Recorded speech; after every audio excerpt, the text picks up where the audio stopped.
Hi, everyone. I'm Rebecca Aguilar, SPJ's president-elect. Tonight, the SPJ New England chapter, along with SPJ's Diversity and Inclusion Committee, bring you a one-hour conversation with three of the best journalists in our country. We'll talk about the challenges they face as Muslims inside and outside our newsrooms. And by the way, if you want to share what we're saying, please use the hashtag SPJ Diversity. So let me introduce you to our three journalists, and then we'll start talking. Rowaida Abdelaziz is a national reporter for HuffPost. She focuses on civil rights and social justice issues that impact the Muslim American communities. Rowaida spearheads the coverage of Islamophobia and reports on the intersection of anti-Muslim sentiment within politics, culture, and gender. Through her work, she has exposed anti-Muslim policies and legislation that have led to the reunification of families and the reopening of hate crime cases. Aymann Ismail is a staff writer at Slate magazine. Aymann also wrote and produced Who's Afraid of Aymann Ismail? It's a great video series you can find on YouTube. He explores every angle of Muslim Americans. He says to grow up Muslim is to grow up being feared. So he traveled around the country to find out if there really is a reason, he says, to be afraid of American Muslims. And there is also Tahera Rahman, and she's a reporter at KXAN News, the award-winning NBC station in Austin, Texas. Before that, she worked at a CBS station in the Quad Cities, where she made history. She broke a barrier in 2018. Tahera became the first TV reporter in the US to wear a hijab. It made national news because finally, Muslim female journalists could fully represent themselves on American television. So welcome everyone, good to see you tonight. I know you're all busy, do a wave. Good to see you. Thank you for having us. Of course, thank you. And I know that we have 1 hour because I know many of you are covering the Biden-Harris election. And so we'll make sure we get off on time. So let's talk about that. Let's talk about the Biden-Harris win. You know, one of the things I didn't see very much, unless maybe it was in the local cities, is coverage of the Muslim community and the politics. You know, were they for Trump or were they for Biden?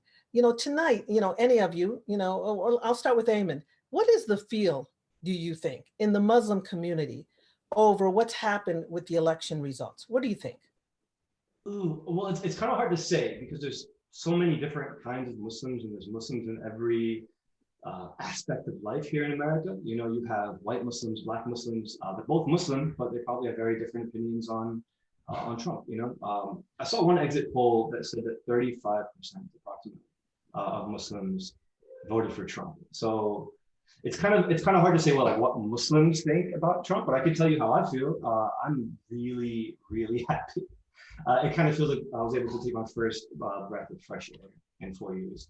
I had a stupid tweet today about how there were going to be thousands and thousands of Muslims celebrating in Jersey City, referencing to him his wild lie about how Muslims were celebrating 9/11 in Jersey City. So I'm just really excited to not have to fact check him to people who might not know any Muslims in real life. So yeah, I'm happy. Rowaida, what do you think? One of the things that I noticed in an interview you had done, you know, I think earlier and a few months ago, was that you definitely had talked about, you know, how the travel ban, and even when Mr. Trump was campaigning the first time, there was his thing about, you know, you should be against all anybody who believed in Islam. Tell me about your feelings well, not your feelings, but what do you think the Muslim community is feeling tonight? Yeah, I think it's a great question. I'm going to throw that same caveat that Aymann, you know, threw in, is just that the Muslim Americans are the most diverse faith group in the country, as they are in the world. And so there's a lot of components racially, you know, they lean different ways politically, but we know from some statistics that 64% of Muslim Americans identify as a Democrat. And around that same number, around like 64 to 65% of Muslim Americans, according to a recent NPR poll, voted for President Biden. We also know that, you know, Biden wasn't the first choice for a lot of Muslim Americans that I've spoken to over the last few years. A lot of them were very excited and were Bernie Sanders supporters during the Democratic primary, but decided to vote for Trump because they didn't see benefit to him. And in fact, they point to his harmful policies, minus the 35% of, Muslim Americans who did vote for him. And so I think there's a sigh of relief, a collective relief from those Muslim Americans that I've spoken to. And they are looking forward to a Biden administration that has vowed to repeal the travel ban on his first day in office. And made other very similar promises, and made an entire agenda. Actually, he had a Muslim American agenda that included better hate crime legislations and just regular, issues that pertain to Muslim Americans, like better health care and creating a safe environment for kids in school. I think a lot of them are a little hesitant because, Biden, having worked in the Obama administration, carries the legacy of Obama policies, many of which also a sizable amount of Muslim Americans were not the biggest fans of, specifically his foreign policy. But I think at the end of the day, there is more joy in the choice of them having voted and seeing Biden succeeded than another 4 years of a Trump presidency. Tahera, you're in Texas. Everybody thought maybe Texas was going to turn blue. We do know that there are a lot of Muslim and Muslim immigrants in Houston, a big population growing in Dallas. I'm not sure how big it is in Austin, but your feel on this. What do you think the Texas Muslims are feeling tonight? I think that it echoes the national numbers that Rowaida just talked about, and even, of course, what Aymann said about having such a diverse slate of opinions. I think it very much mirrors the fact that yes, I think a majority of them were, I would say, like twice as excited for Bernie as they were for Biden.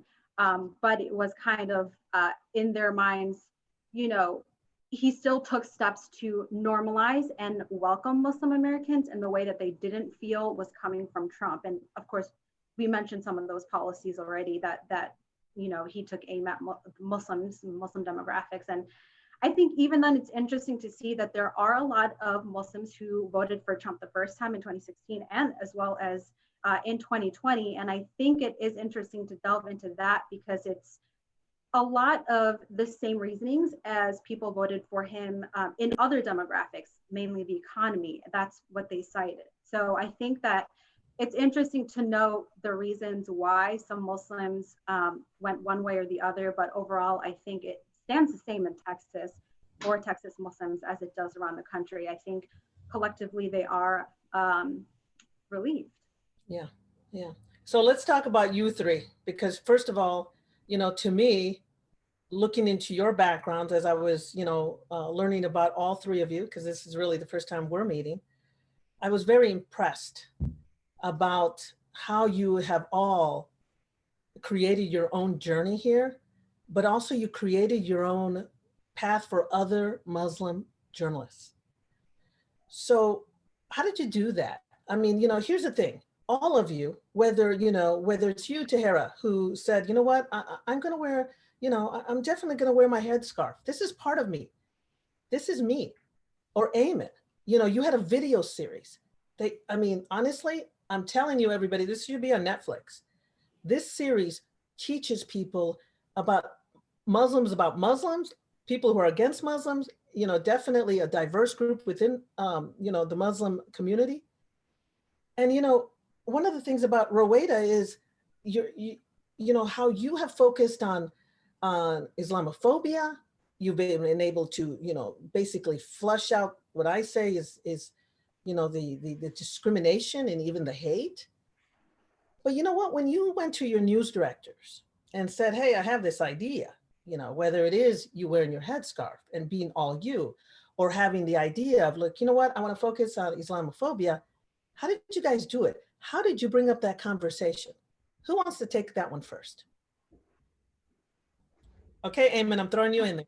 All right, let's do it. I think one thing that I think every first has to do is prove to their editors that they have value, right? I think there's a little bit of a hesitance, a reluctance to hire people who don't come from very sophisticated journalist backgrounds, having gone to Ivy League schools, especially at places like, like Slate Magazine or the New York Times. But one thing I think that, especially from like Rowaida's work and Tahera's work, is we're showing the value in having that special kind of access to our own communities, which for better or worse is itself just newsworthy, right? So I think when you think about like code switching and how everyone has different versions of themselves and they're always trying to negotiate which version of the culture they're trying to present, journalists do that, but also their subjects do that. And I think you're more likely to get a more real, honest version of your subject if they're Muslim, if you send in a Muslim reporter. So there is a lot of value, I think, in having Muslim reporters in your roster that I think maybe editors are starting to pay attention to. Rowaida, what do you think? Absolutely. I mean, I think for the larger Muslim American community, we know this for a fact. It's not really anything new that the media has not been particularly friendly to Muslims. The coverage of Muslim Americans is predominantly one-dimensional. It's very reactionary. It's consistently tying an American community to issues of national security, the war on terror, and just foreign policy as a whole. And I think for the longest time, because of this constant demonization and vilification of Muslims and just portraying them as other, Muslim Americans were hesitant to get involved in media to begin with. And I think to even just engage with media, whether it's doing interviews, because when they've done it, it's only worked against them. And I think for the longest time, there was this disconnect. And this is a mere fact. Study after study has proven that the coverage of Muslim Americans, and when I say negative, I'm not saying that it needs to preach the faith, but I think it doesn't humanize a community and give it the complexities that it deserves, especially a community that is so diverse like the Muslim American community. And so I think many of us know this for a fact. I mean, it was one of my motivating reasons as to why I wanted to go into journalism. And even though I didn't cover Islamophobia to begin with, I was primarily on the foreign policy beat, and it was covering a lot of the refugee crisis that was happening abroad. I realized I was doing a lot of hand-holding in my newsroom and giving folks sources and teaching them about the importance of words and language and challenging and pushing back certain narratives in all the places that I've been to, not specific to HuffPost. I mean, I'm blessed to be on a national outlet that allows me to say the word Islamophobia. Surprisingly, there are plenty of places that do not allow that word. People want to substitute it. They have qualms with it. They want to say anti-Muslim sentiment, but they don't want to acknowledge the word because in the breadth of the situation. And so they were, I'm really blessed to be in a position where I went from doing a lot of the back work and then the guidance and the editorial decisions and hand-holding to doing it on the front lines. And like Aymann said, we are put in a unique position where we are able to understand the qualms of the community. We understand why they're hesitant. We are able to educate them who may not know what it means to, what are the repercussions of coming on TV or publishing my name, right? And I think having the patience and the access, right? And instead of say someone who's a white male reporter who still is thinking about what should I wear when I go to a mosque? How do I interact with the opposite gender? How do, some of the small basic things that may or may not make a difference. I think we as Muslims, instead of starting at point 0 as Muslim journalists, we're starting at point 10. And this is, I argue, allows us to get into the meat of a story and to get the hard-hitting things that we do need, because we already have that factor of trust. Now, you don't need to be a Muslim journalist to do good journalism covering the Muslim American community. But I think we've seen the types of works, like Aymann's works, like, Tahera's works, like other folks' works, when you are able to have that access to these certain communities. And so I pivoted to covering more domestic policies and social justice issues here in the US at 2016. And it's been a great journey since, and results in things like having the first hijabi anchor, right, on TV in the Midwest. And so I think we're starting to make good headway. Mm-hmm. Tahera, do you feel the same way? I mean, because, you've worked in television, behind the scenes, in front of the camera, I mean, I know that you made this breakthrough in the Quad Cities, but had you had pushback before that? Or were you reluctant to say, accept me as I am? Yes to all of it. And I think it's definitely worth noting that once we are in the positions that we are, we count ourselves lucky and blessed. And, you know, honestly, at least I do, I feel like I have a duty, you know, and on many different levels. But once you're in that position, doesn't mean the pushback stops. And so that's something that I want to highlight too, is that yes, there were a lot of obstacles for me to get to the point where I was. I mean, the Quad Cities, what kind of obstacles? Because, you know, yeah, you made this breakthrough and I saw you, you know, you were on NBC and you were on these national shows and all that thing. But I want people to know what kind of pushback you got, or possibly even the first time you appeared on camera, maybe hate mail, maybe, you know, those ugly people on Twitter. I'm not sure. Yeah, definitely. The social media trolls came out to play for sure. And they told my station, you know, in Facebook comments, Facebook messages, that, you know, they wouldn't watch us anymore, that they were going to turn the channel. This was the last time they're going to watch WHBF. And, you know, and it came to me personally on my Instagram, my Twitter, whatever. And that is something that I was expecting, obviously. I think we all think about that, even when we walk out the door, especially as Muslim women that wear hijab. We know that we're going to step into places where we will look different out of every single person in the room. And so we're used to walking like that. We're used to still walking in confidence and being confident in who we are and what we believe in anyway. So that was just a mental preparation on my end. And my station and I talked about that. The leaders of the station, for I want to say about a month, they had hired a security guard to follow me around on my stories. And so, yeah, it's something we didn't tell people because we didn't want them to know. But when you have an armed security guard following you around and you're asking people for interviews, it makes it a little bit harder. So that was a little challenging, but I was grateful for that support. And even online, I made it a rule of mine just not to respond to negativity.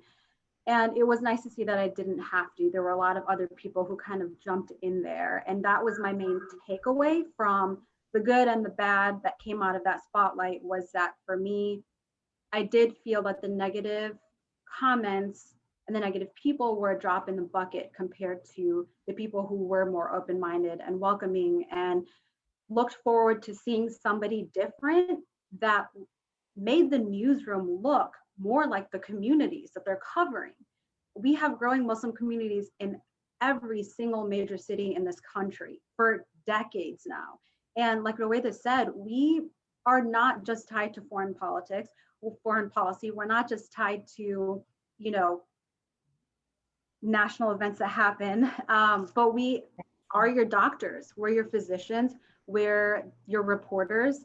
And I think it helps that in so many ways, not just for us covering these topics that have to do with the Muslim community and its many aspects, but also just having that representation and another set of eyes. As a producer, I caught so many things in our rundowns and in scripts that maybe our anchors or other producers wrote, and it just struck me the wrong way. And even here at KXAN, I love the station, I love everyone I work with.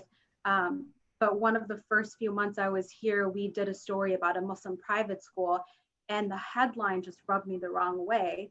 And it pointed it out that it was a Muslim private school that had this issue. And I sent an email to management and the reporter who worked on the story. And I said, I may be overthinking this and overly sensitive, but I think that if this were a Catholic private school, we wouldn't have said Catholic private school in the headline. We would have just said a private school had this issue. And so I think we maybe consider changing the headline, and they agreed with me and they did that. And so that just speaks to what Rowaida says, even word choice makes such a big difference when you are trying to go against years and years and years of a narrative that shapes a Muslim community that you didn't have a say in until now.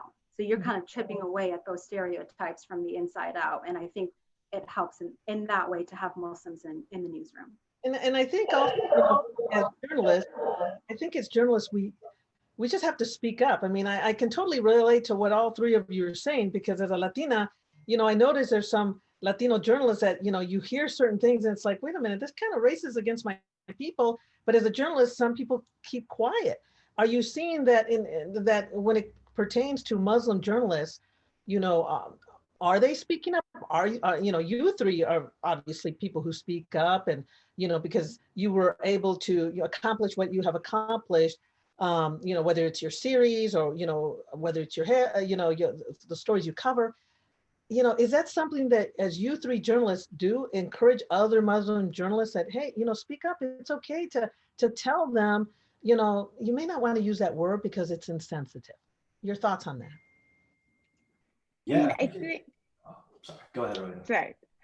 I think generally speaking, I mean, journalism is still a predominantly white male field, right? I think this doesn't come as a surprise to anyone, whether you're Muslim or not Muslim. And we, especially, I think over the last, you know, couple of months, the media industry, like other industry, had a little bit of a reckoning in terms of its inclusivity. And again, like what Tahera was saying, having reporters to reflect the diversity of the communities that you cover. And it's not just Muslims, right? We're talking about a lot of Black and Latino reporters and Asian reporters and people from different faith groups as well. And so I think journalists are aware. I think we are aware that this is something that needs to be rectified. And I don't think Muslim journalists, you know, are any less aware of this issue. But I think what is a little bit of speaks to what Aymann was saying of this code switching, right? We sometimes struggle with this.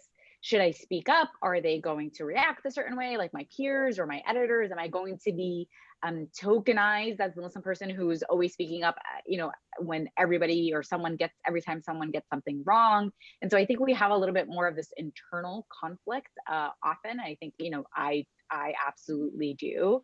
But I think we're in this new age of journalism with social media and cancel culture and with its complexities. I say that with a little asterisk on it, that people are a little bit more emboldened, I think, to call out when a headline, you know, is bad, when a story is poorly written, when something isn't done with journalistic integrity. And I think because of this really unique access of social media platforms, sometimes, you know, we're not the ones to do it. We've seen a headline go up on Twitter and it being screenshotted and shared and added so many times where the editors have quietly changed it. We've seen this happen.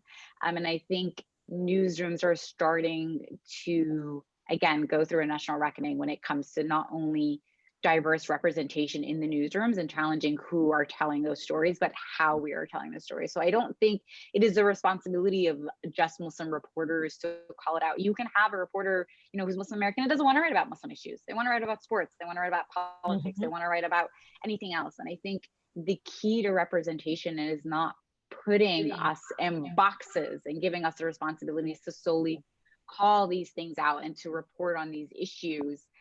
You know, I've had reporters and I've met, you know, other Muslim reporters who come in and just like, I just want to talk about pop culture. I really like pop culture and I just want to report on pop culture.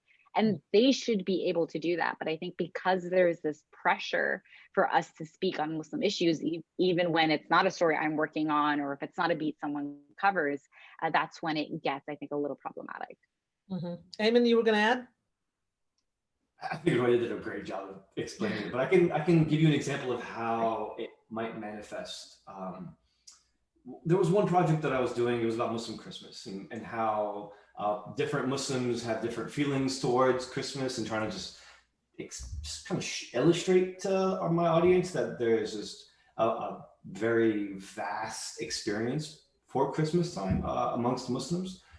And there was this one scene where I was like sitting there cutting out my ornaments. I was cutting out like silly crescent moons to make my Christmas as Muslim as possible. But there was this one scene where like I held it up and I said, Allahu Akbar, this is the best one, right?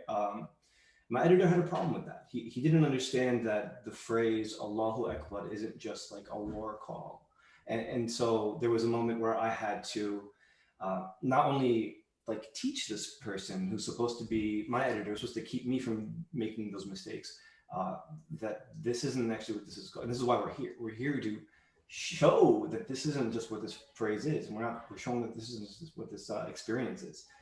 And it takes a little bit of courage, you know, because when you have a relationship with your editor, as journalists, you know, your editor is calling the shots. telling you what's going up and what's not, helping you figure out, sharpen your angles for your stories. And so the dynamic, makes it difficult for some journalists, any journalist who's considered to be like a hyphenated journalist, right? To sort of put their foot down and say, no, this is important. This is necessary. And I think the more that we include Muslims, the more that we include just anyone who's not white male, then I think we're going to have a better, healthier newsroom. And one thing I think that we haven't directly acknowledged yet is, at least when I was a kid growing up, Muslims are not fans of the news generally, because of the ways that Muslims are perceived and talked about in news.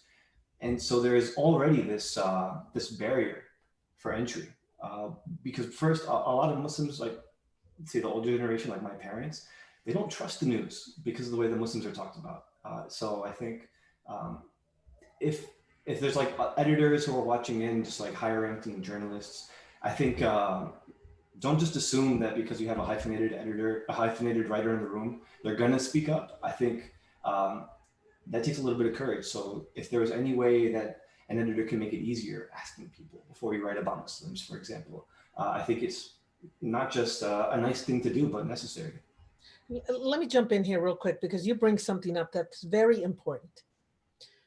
How do we gain the trust of the Muslim community when, when they have lost trust in us? Because, again, I was around during 9/11.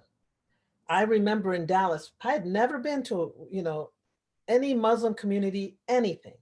And then that happens and they hear about the fires and the bombings. And I'm like, I took it upon myself. And listen, I'm going to go cover the Muslim community. I want to see what's going on there because, everybody else was headed everywhere else. And I made it an effort, and thank God someone took me under their wing to teach me about this, and this, but I realized gaining trust, I think it helped to be brown first. So I was accepted immediately, but then I had to gain trust because you're right. The media has never, has not treated the Muslim community with the respect that the community deserves. And you're right, there have been stories, negative stories, not the Muslim man who by day works as a CPA, by night he helps feed the homeless, something nice, right? So what do we do as journalists? And I'm not Muslim, how do I gain the trust? If I'm in a city, and I have to go cover the community, what can I do to gain their trust as a journalist? Please, because there's journalists listening to this and they need that help. Anybody take it. I would say to start with forming the relationship as just tomorrow, start tomorrow. Reach out to the local mosque. There's usually more than one in your area, and sometimes they might have different demographics. Some are more diverse than others. Reach out to all of them, reach out to the leadership. Explain that you can't guarantee coverage for everything, but you would love to know everything that's going on. That's something that even in my Muslim community here, they'll send me all these things, and that's something we tell everyone is I can't guarantee we're going to be there on Saturday or Sunday's events, but thank you for giving it to me, and I'm going to send it their way and put it on the agenda for the day. So I think that helps, and it's something we do for a lot of other communities, but I don't know why it's not something that's done automatically for Muslim communities until you need a reaction, like we talked about. Like when I was in the Quad Cities, when we had the Paris attacks, that was something that all of a sudden people were asking me to go to the Muslim community, go to my local mosque. And, obviously they had increased security measures, but that's something that if I weren't there would have been a lot harder for another journalist to tackle because they didn't have those relationships already in place. And so I think we should get to that point where Rowaida says we can, as Muslim journalists, cover a whole slew of issues, and the Muslim community can trust other journalists with their stories, with their narratives. So that's the ultimate goal, I think. And I think that's where to start, is to just put out the net, cast a wide net for the relationship and talk about what's important and what's going on. And hopefully you can cover one of those events sooner than later. but, you know, starting there is a good point. Rowaida, what's your tips to anybody who doesn't have a Muslim journalist in their newsroom, but they have a community they should cover? And yeah, and you don't need to have a community. I think if you have a newsroom, you have a community, right? There are going to be I mean, you know what I'm Americans talking about. everywhere. Yes. Muslim. And it absolutely should be a priority to all newsrooms, is what I'm saying. And so I, you know, again, to echo, you don't need to have a Muslim reporter to cover the Muslim American community.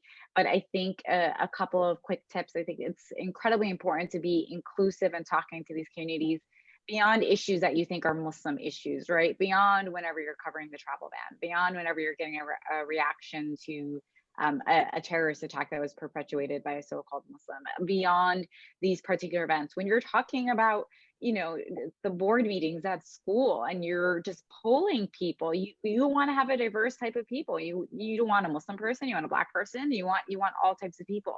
When you're talking about, you know, COVID, you know, when you're talking to doctors, right? I promise you, you will find a Muslim doctor. It's a running joke in our community. You know, you'll find the Dr. Muhammad's in all of the databases in all 50 states, I promise you.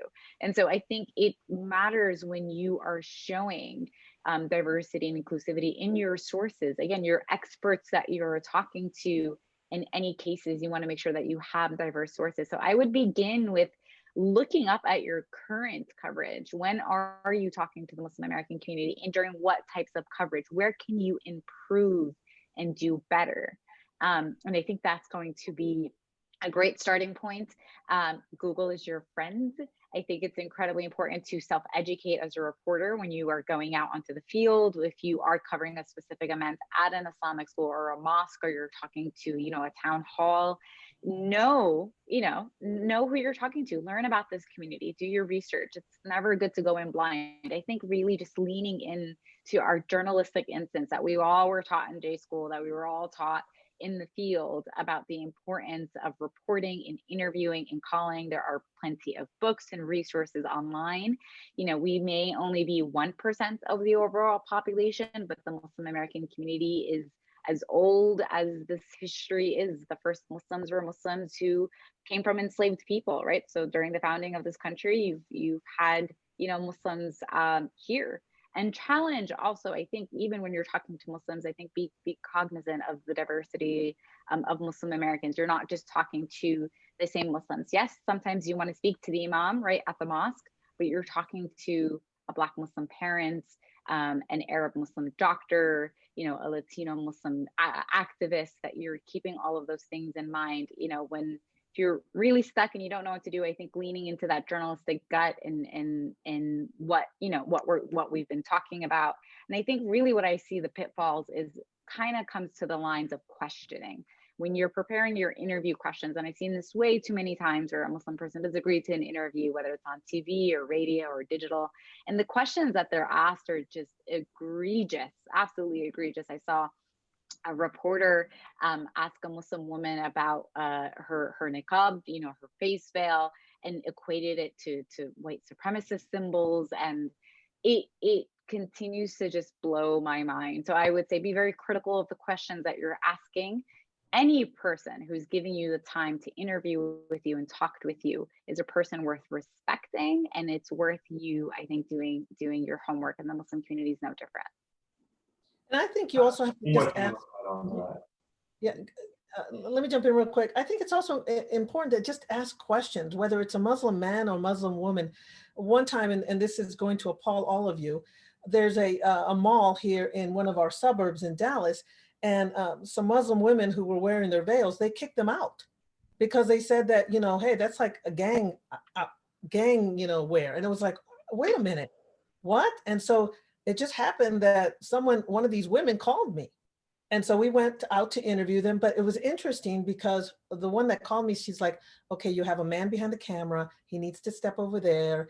You can't, you know, we can't look directly in the camera. There was so much I learned from her. And unfortunately, you know, this mall ended up apologizing. Again, their ignorance. But I learned so much from her. You know, I also asked, you know, had never been in a mosque before. And, you know, someone told me the whole tour, you know, how women come in there, how you're supposed to be dressed.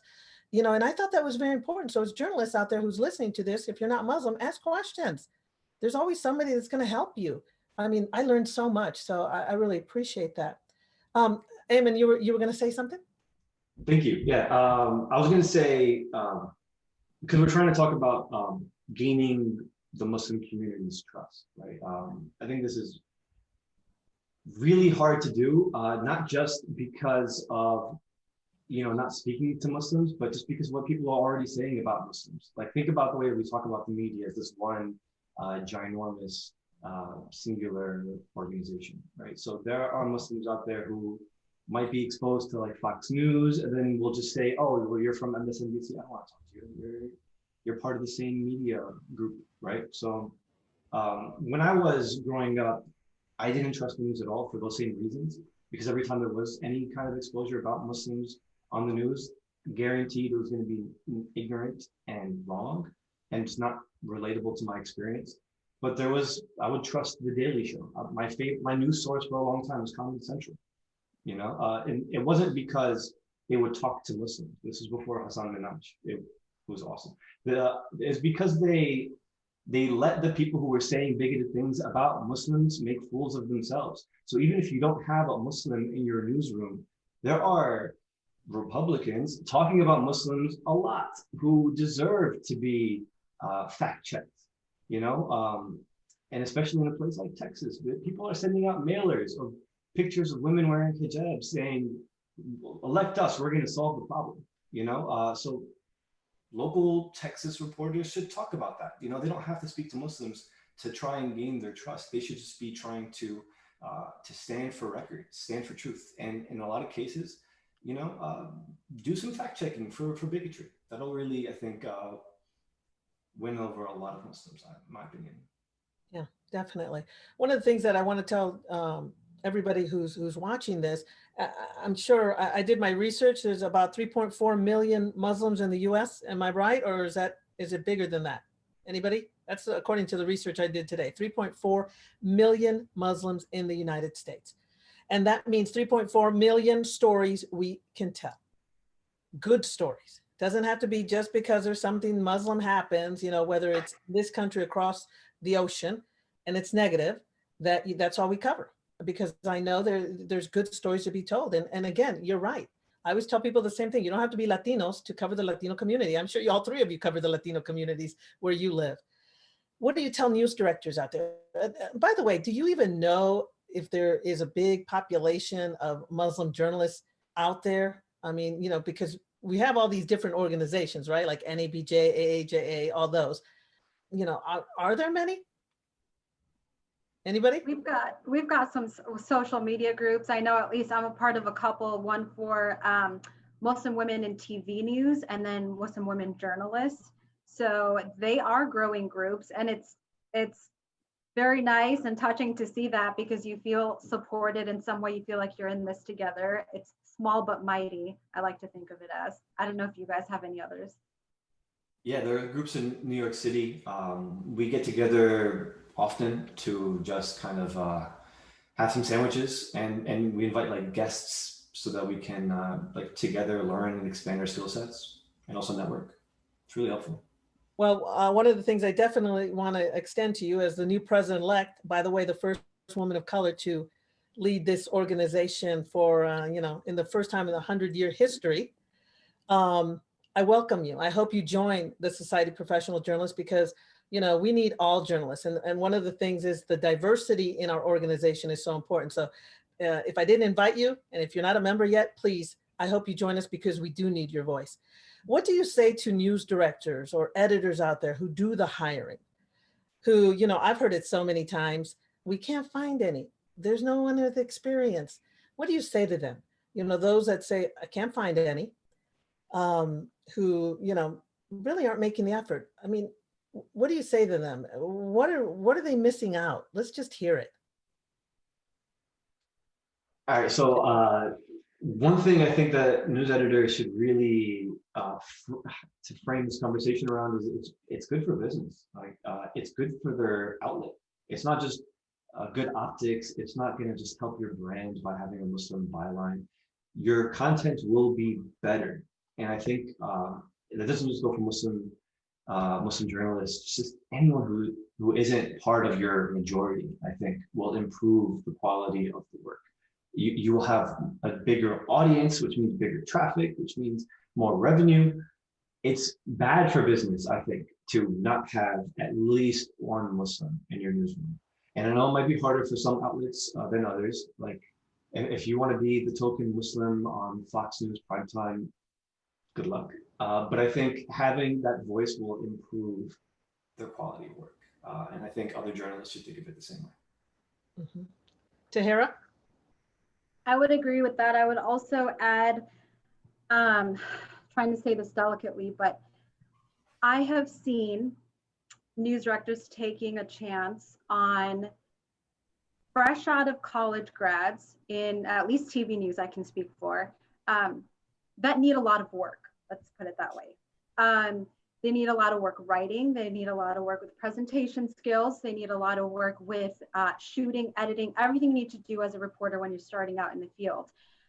If you're willing to take a chance on a cookie cutter news reporter, traditional, you know, whoever it is, whether it's a woman or a man, traditional looking news reporter, why not take that chance? Why not take that effort and initiative to mold a good reporter that is a different demographic, that represents a different demographic? So it could be a Muslim, it could be Latina, it could be a Black reporter, but think just maybe be a little bit more conscious of who you are choosing to designate your resources to, because not everyone is going to hit the ground running when you're a reporter. I understand that.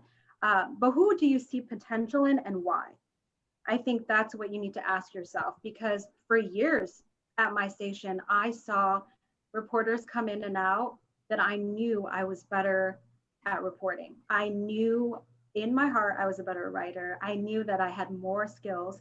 I knew more people in the community to be able to get better stories and have better pitches, more unique and in-depth pitches, but I kept seeing myself being passed over.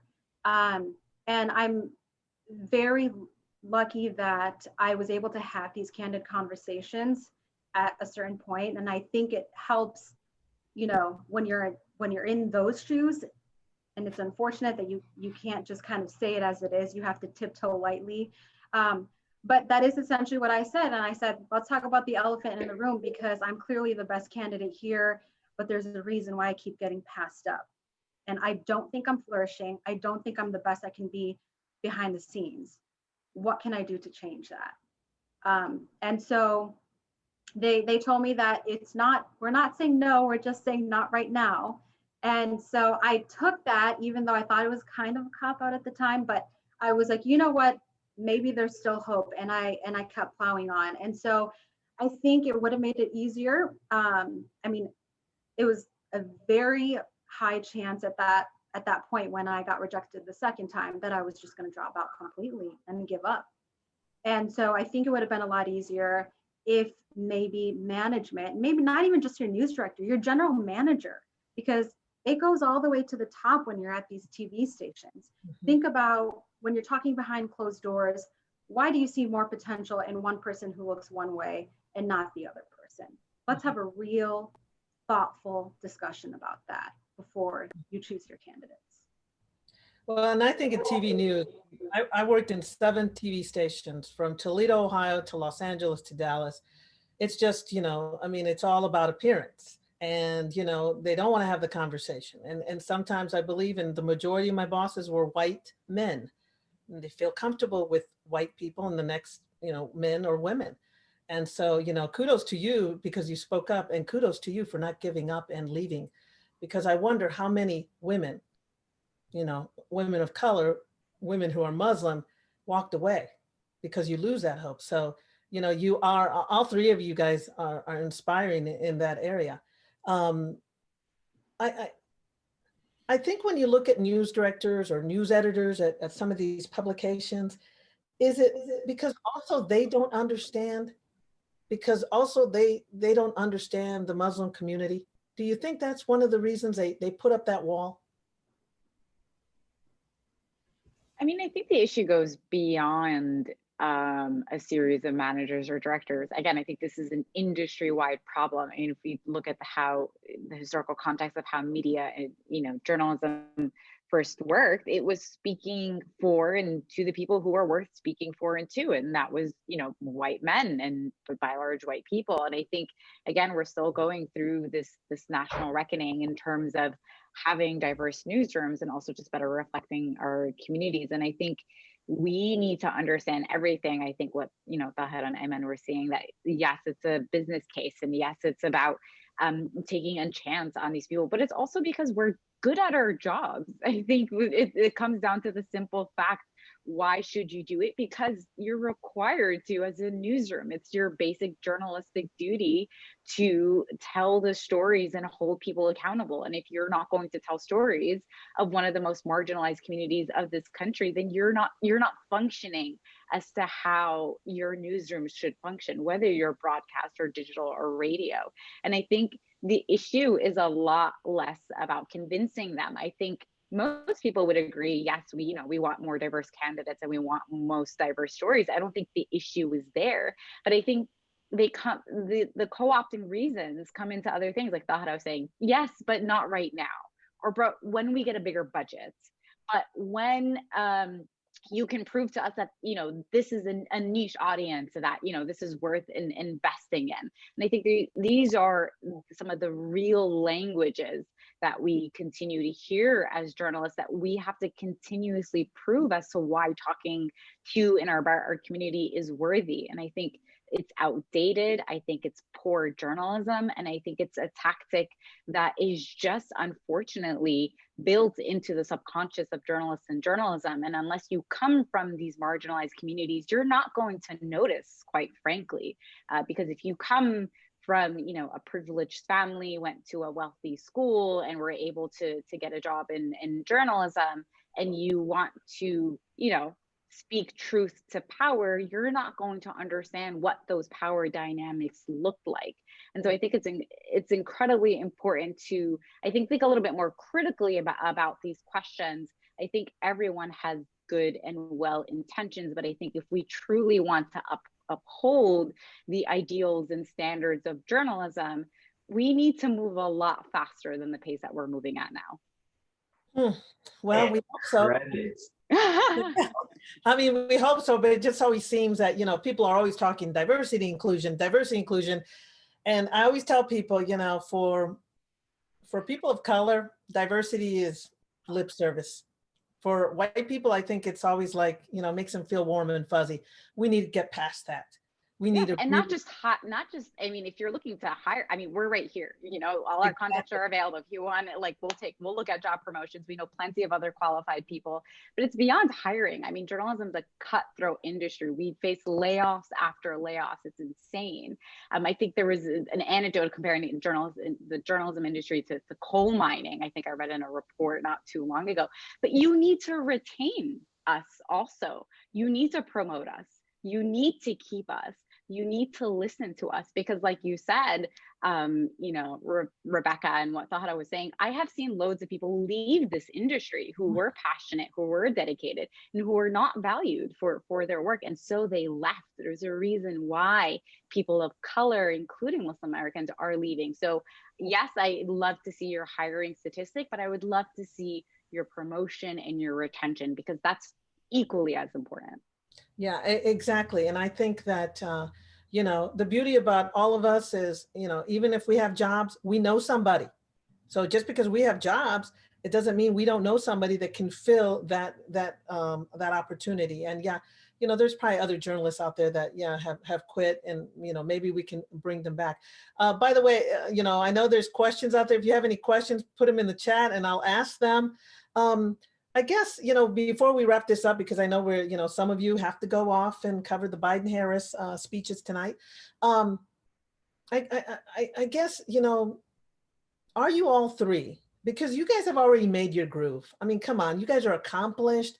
Like I said, I mean, you guys are all role models, not only as journalists, but as when you look at Muslim journalists, you guys are role models. You're a role model for all of us, because you all speak up, you all have, created something in the area of journalism that has never been looked at. I mean, you know, that rarely is. I guess your words of wisdom to people out there who think that, you know, yeah, your community is worth covering, but, you know, I mean, you know, are you guys hopeful that journalism will get better when it concerns the Muslim community? Are you hopeful that more bosses out there will be hiring you? Are you? I can start by saying yes, I definitely am.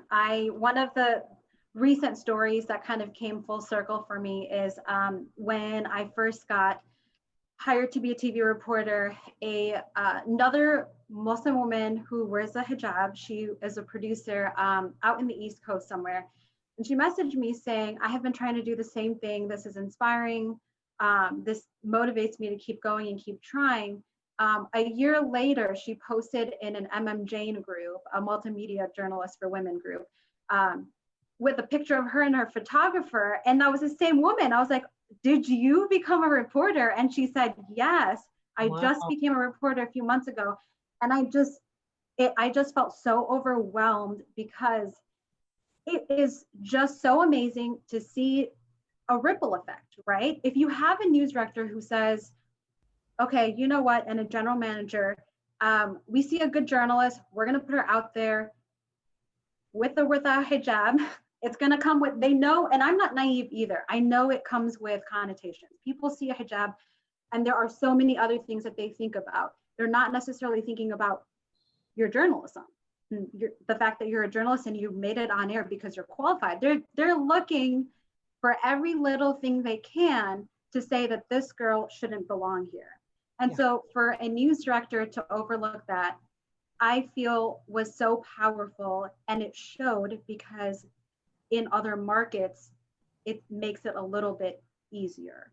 And I hope that that continues. I know there's another Muslim woman who wears a hijab in Minnesota.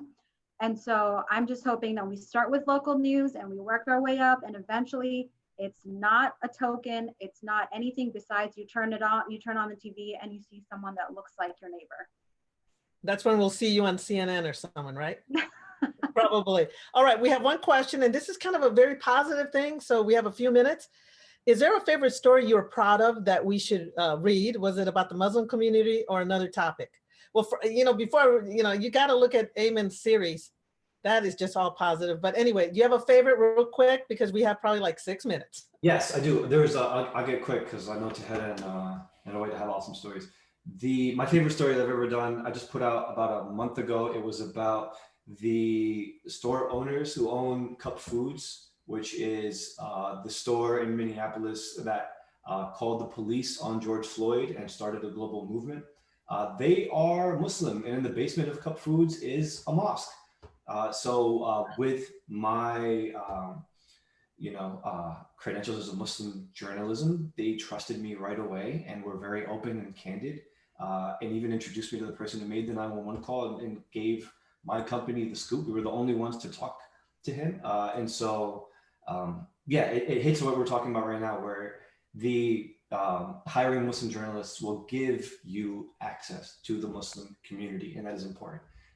But I think that was one of my favorite stories because of the experience and being able to. What a great story. Can you share that link? Can you look it up real quick and put it in the chat for us? I want to see it. What a great story. Another layer to that. Okay. All right. Rowaida, you want to give us your favorite story? Yeah, I'm going to go with two, but I'll make them quick. One was about, I did a story documenting the experiences of Muslim women swimming in America, and it touched upon the concept of policing women's bodies, especially Muslim women who wore, the burkini or just, swimsuits that were more modest. And it touched upon incredible themes, tied it back to racial segregation in America and how the African-American community was policed when it comes to bodies of water when they went swimming, and also talked about the fashion industry, the tokenization of the fashion industry, et cetera. And this search for wanting to find joy in one of just, the world's favorite pastimes, and the complexities that comes with swimming. It's packaged with beautiful photos, and it's definitely one of my favorite stories. It's something that most people don't think about when they go swimming, and taps into how Muslim women think twice, 3, 4 times when they go swimming, and all the different layers that comes with it. So that's definitely one. And my second one was one I wrote earlier this year called Chasing Safety. It followed the route of 2 men who are from Yemen, who had death threats out against them, who fled Yemen, made it to South America, to Ecuador in specific, where they were found there by people who wanted them dead. And then they made the journey across, about 7, 8 countries, going from Ecuador all the way up to the US on foot, on buses, on trains, all to make it to the US, where they were denied asylum and told that they did not have credible fear and that they could not stay in the US, and they were at risk of being reported back to Yemen, where they were wanted dead. And so the story really talks about the complexities of different immigration policies, the search for safety, and really touched home about these 2 men's journey. And after the publication of my report, the decision was reversed. And one of the men was granted full asylum, and the other one was freed in the US while he gets to pursue his case. And so I think it's a piece of journalism that highlights this concept of impact, and I'm so incredibly proud of. Congratulations. Thank you for doing it. Tahera, you got 30 seconds to tell us your baby. Real quick, yeah, my all-time favorite story is actually doesn't have anything to do with the Muslim community. It's a story I did about a veteran who was facing homelessness in Iowa, and he had gotten a notice of eviction and from his apartment complex management, and they wouldn't give him an answer as to why. They wouldn't give me an answer as to why. But long story short, after I aired the piece, 2 separate groups who had seen the story kind of mobilized on their own. And within 2 weeks, less than 2 weeks, one group of veterans packed up his house, moved him out, got him a moving truck. Another state senator who had seen my story contacted one of her friends to put a deposit down, an emergency deposit on another apartment unit, and he was all set to go. And he called me crying and just thanking me for listening to him, essentially, and sharing his story. And so that's definitely been my all-time favorite story. All right, beautiful. First of all, I want to thank all of you. I'm so glad that everybody got to meet you tonight. You guys are inspiring. You're encouraging, you're role models. Thank you for what you do for journalism. Thank you for what you do for the Muslim community. And I hope you'll join SPJ, as I tell everybody who's watching. Thank you so much to all of you. To everybody tuning in, again, this is the Society of Professional Journalists. I'm Rebecca Aguilar. Thank you for joining us on this conversation. Keep the talks going. It is important to have diverse newsrooms. All right, you guys have a good night, everybody. Thank you again. Assalamu alaikum. Happy election day.